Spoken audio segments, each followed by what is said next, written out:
This is a low energy rant because I am still kind of gravelly from being sick last month, and I am still grieving from all the craziness going on in our world today. So bear with me. Let's get started. You know what really chaps my hide? Well, aside from all of that, it's how people react when I tell them I'm a self-published author and a writer's coach. Now, just because they've never heard of me, haven't read any of my books, don't recognize any of my clients, then they act as if I must not be any good, as if my coaching methodology must not work, or that my stories won't have them feeling some type of way when they're done reading. Dana, spotlight. There we go. Dana, you ready? I am ready. All right, take it away. All righty. Well, thank you for having me. My name is Dana Ellington. I am a self-published author, and I am going to be reading from my latest release, Eat, Pray, Blood. It is a self-help book for newly turned vampires.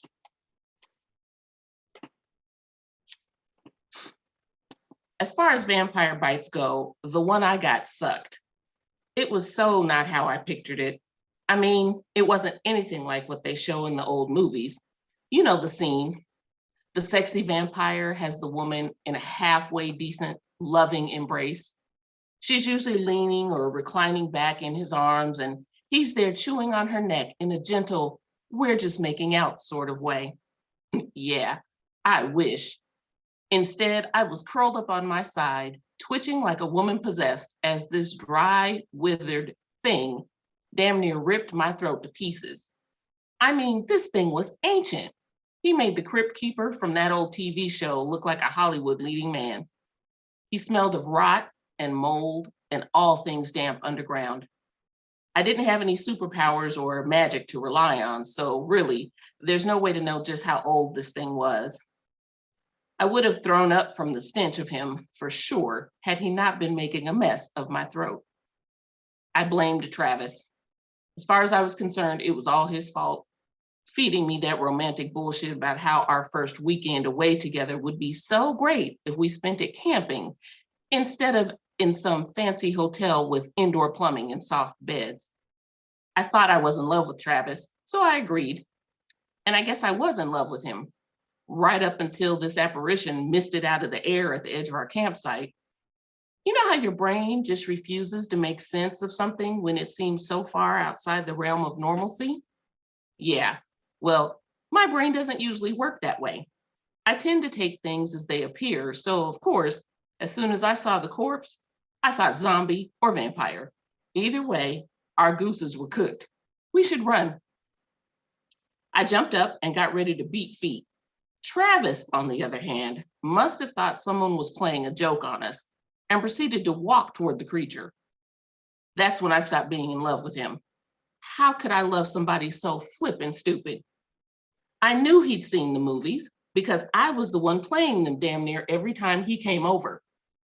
However it worked out, any idiot knows you don't walk toward the monster. Any idiot except Travis, apparently. But whatever. He got about 5 feet away from it when I think it finally dawned on him that something was horribly wrong with this picture. Well, about that time, the corpse did this crazy, slithery run, jump move. Travis screamed like a little girl and tried to run. Didn't quite make it. The beastie leapt on him like stink on shit. I didn't stick around for the carnage, but I could hear it clear enough, even over my breathing, as I took off into the woods, back down the short trail to Travis's Jeep. I almost made it, had my hand on the handle when this dry, flaky hand, I equated the feel of it to the flaky crust on a gourmet pastry. The hand closed on my shoulder. When I tell you it had a grip, Please believe me. I heard my clavicle break. My shoulder blade snapped as well. I didn't scream though. Any horror movie fans who are annoyed at the one chick who screams her head off at the first hint of drama would have been proud. I didn't know it at the time, but I was saving those loud, throat-bursting sounds for when he spun me around and I got to be face to face with the dead thing walking. The eyes weren't the worst. Jet black, no pupils, just all black. I could handle that.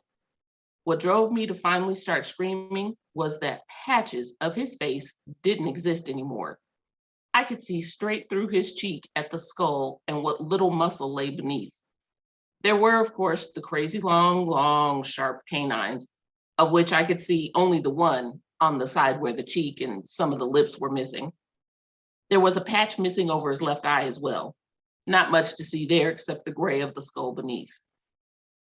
Right about then, my brain sort of clicked over to straight crazy mode, and I screamed. Couple of real blood curdlers, as the great writers might have written. I'm willing to bet a bunch of the other campers had nightmares that night after hearing me scream like that, providing that the dead thing hadn't done away with them already. I wasn't really caring at that point. He let me scream for a good minute before just launching himself at my neck. Even in crazy mode, I tried to protect myself. I dropped to my knees as best I could, with him attached to my neck like some freakishly large sci-fi movie mutated leech. I curled my legs up, trying to maybe get my knees between us, but as you know, vampires are awesomely strong. He just kept chewing, and I kept trying to get away. It was really kind of funny in a sad, there's no hope for you surviving this kind of way. I'd always imagined getting bit as a more sensual type activity. There'd be soft light. The vampire would be some sexy hunk of masculinity who would have used his powers of beguilement to make me want the bite. At some point in the biting, I'd have the most powerful orgasm ever, then pass quietly into the darkness. That would mean either death or transformation. I was hoping for transformation. Somehow, though, I didn't think that would be the case as I lied just a foot away from the truck, curled into the best imitation of a fetal position I could manage, with the world's oldest non-living bloodsucker giving me the world's most serious and most likely fatal hickey. Damn Travis and his camping trip. Awesome. Thank you. Everybody give Dana some I love that, Dana. Fantastic. Thank you. So good. What a great concept for a book, too. So awesome. Thank you. Thank you. I liken their reluctance to give me a chance to the dreaded phrase, must have 5 years experience, that you see on, just about every job listing. Now, if I'm fairly new to the industry, then how the hell am I going to get that experience? Listen, popularity and the appearance of wealth don't always equal quality, just as a lack thereof doesn't automatically make something trash. And look, I don't mean to sound as if I'm whining. I mean, I knew going into this that self-publishing still carries a stigma. People just won't give you the time of day if you're not backed by a big name publisher. I guess they figure if you weren't out there trying to find an agent and going through all that, and that, of course, you probably aren't really a good writer. You went the self-publishing route because you just couldn't cut it otherwise. I also knew that by not being as social media savvy as some other folks out there, that my likes and follows would be low, or at least slow in coming. And of course, that then limits my street cred. I get it. And I figured that I'd be okay with it taking that much time. It's been 14 years since my first book hit the shelves. I have given my Simply Self-Published workshop to over 100 attendees. And over the 14 years, I've actually sold over 100 books. Again, not really big numbers, But I figured that at this point, it would be enough to garner some kind of attention, some kind of credibility. But nope, I am still being dismissed. I'm finding this to be very frustrating. But I persevere. I continue to do what I do, and I'm reaching out to you to ask that the next time you're looking for a new author, a new coach, a new speaker, or workshop facilitator, that you look past the flash, right? The fame, the likes and all. Now, do I want you to run out there and just spend your money or take a chance on blindly? No, that's not what I'm saying. I definitely urge you to do your research. Make sure that the person is legit, because even, little guys can be scammers. So you definitely want to keep an eye out for that. But for the most part, those of us who are building, who are still in the y'all don't know me phase, even though we've been at this for a while and haven't yet garnered the attention or the bestsellers, list title, the time that we've taken to get to where we are means that we're really good at what we do. We've honed our craft. We have taken the time to really solidify our skill set. I personally seek out unknowns, and I've been fortunate to find some really good reads and some amazingly talented clients. Clients who didn't think of themselves as writers when we first started, but truly had a book inside them, and I was able to help them bring it out.